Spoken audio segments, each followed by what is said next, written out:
Hey guys, so this is Ambient guitar tip number 5, and today I want to talk about drones. And there's a lot of different ways to kind of do drones on a guitar using a bunch of delay or a bunch of reverb or whatever. But there's one specific way that I'm going to talk about today that actually doesn't even involve a volume pedal, imagine that, and really doesn't even require that many pedals, and it's one of my favorite way to do kind of drone sounds. So I'll just start off first by showing you what we're going to go for. So first off, there's a way to do sort of lower kind of chord type things. So it sounds like this.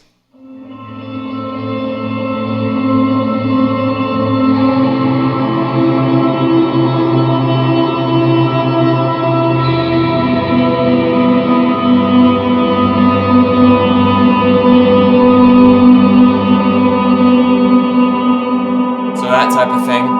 You can also use it for kind of like if you just want to drone on like a high, I don't know, a few high notes. It sounds like this.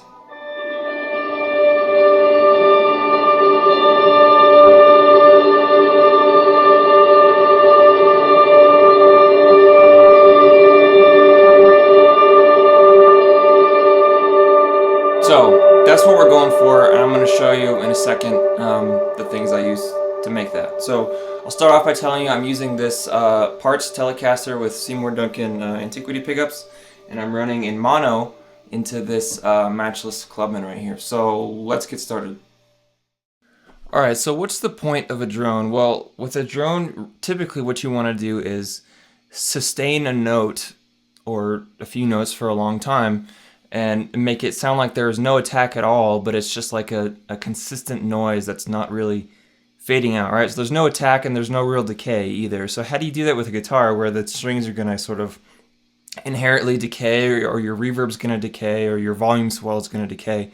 How do you sort of create like a consistent noise that's not fading out? Well, so the first thing I want to show you is sort of my right hand technique with this, because the first thing you want to do, even before you hit any pedals, is focus on with your right hand, making sure that you are trying to accomplish that even as much as possible before you even hit any pedals. So what I mean by that is, so I don't have any effects on other than a compressor, but like that first example I showed you, it sounded like this.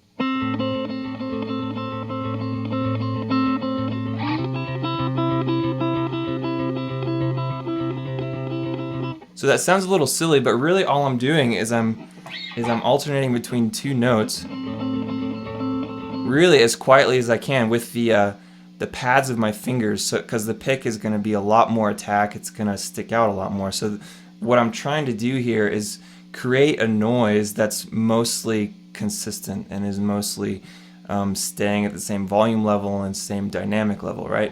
So that's sort of what this does.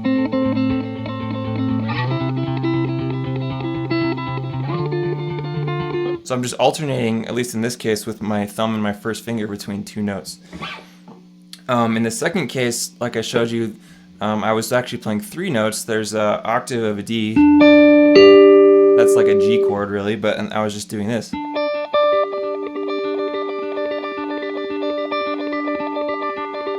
So I'm actually alternating my thumb between these two strings, and then my first finger is getting that high D, so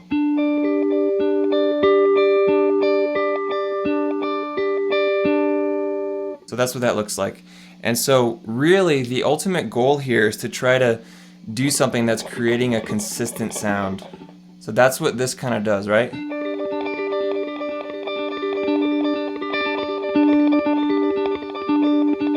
As a guitar player and with a guitar, that's kind of the best you're going to get.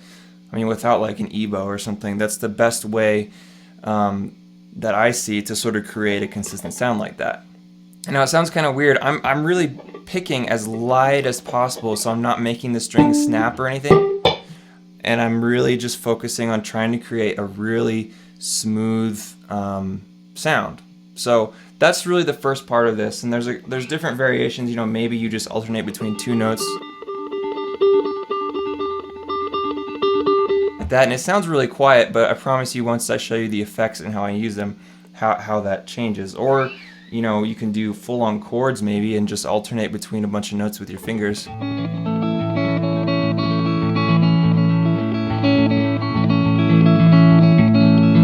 Like maybe you want to make a drone out of like a whole chord, that type of thing. So there's a couple options there, but just remember that you want to use the pads of your fingers and alternate them quickly but lightly so that you're creating a really smooth, consistent noise. Okay, so now that we've got that covered and I've showed you that, let's move on to the effects right now. All right, so here we have a lot of pedals. Right, I've got 4 delays and 2 reverbs because I like delay and reverb a lot. Okay, but for this sound, I only really use 2 pedals, and really I could very well get away with just 1. So I'll show you the most important one first, which is the Strymon Blue Sky. And really what we want to try to accomplish with the pedals here is really to even out the original sound that I came up with. So you can recall that we made our guitar sound like this.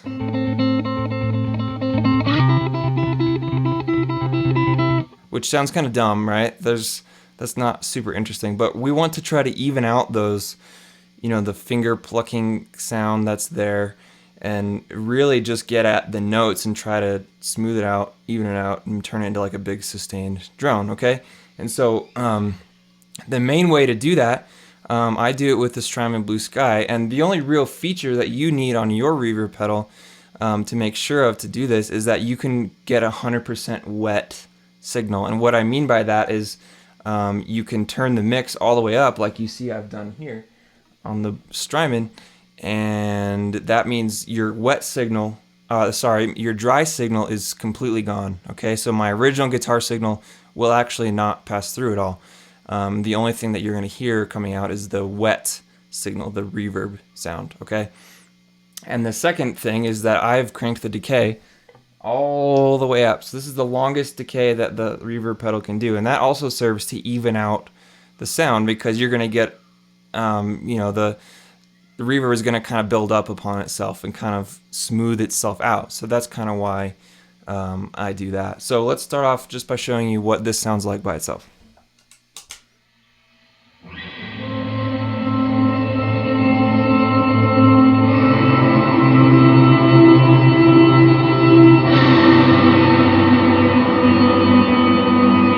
You can already hear it, you know, getting pretty smoothed out. Let's just do a back and forth kind of.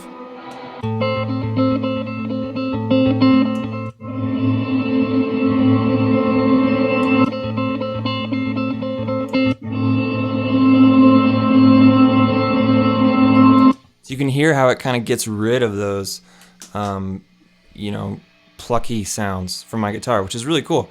And really, that's a cool enough sound by itself that you can just call that good, and you know, I do that a lot of times, and that's cool. But you can sort of even out your sound a little more by using a little delay. So I like to usually throw in a delay. So I've got the El Capistan on right now. That's what I turned on, another Strymon pedal, and you can see I've got the mix all the way up so that my dry signal is still all the way up.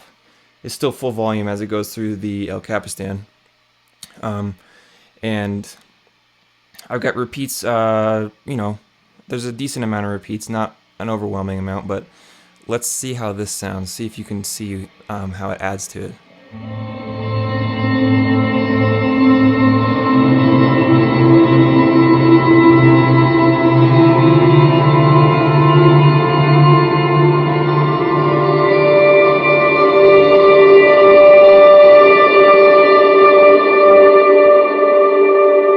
So it's kind of subtle, but the other thing that it does is it actually creates a longer tail. So you've got a delay tail from your delay pedal, and then you can basically stack that on top of your big long reverb tail, and that makes it even longer. So that serves to smooth it out even more, which is cool.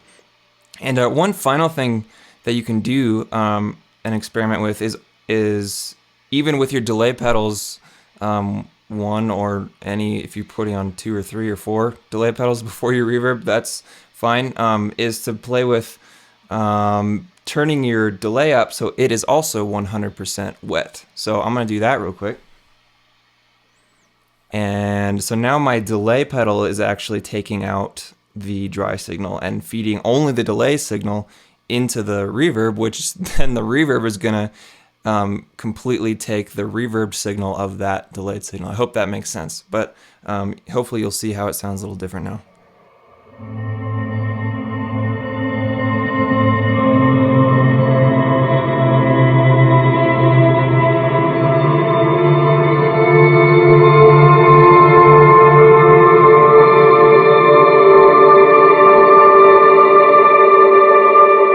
So you can see that's a darker sound, and that's mainly just because I have my delay pedal set to be a darker sound. And you know, you can change the settings on your delay. Like I can brighten it up like this, but I can also make it a lot more warbly if I want. And let's see how that sounds.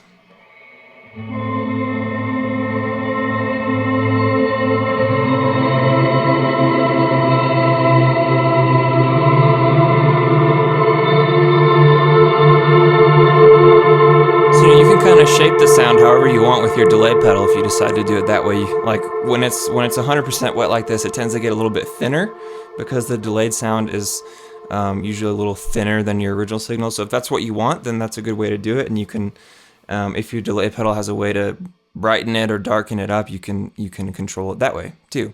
Not to mention the controls on your reverb pedal. If you've got EQ on there, you can do that as well. So hopefully that helps you guys. Like I said, there's a bunch of other ways to do swells with, or not swells, drones with volume pedals or whatever, but I find this to be a cool way to really get a consistent, smooth, solid sound. So anyway, hope you guys enjoyed that.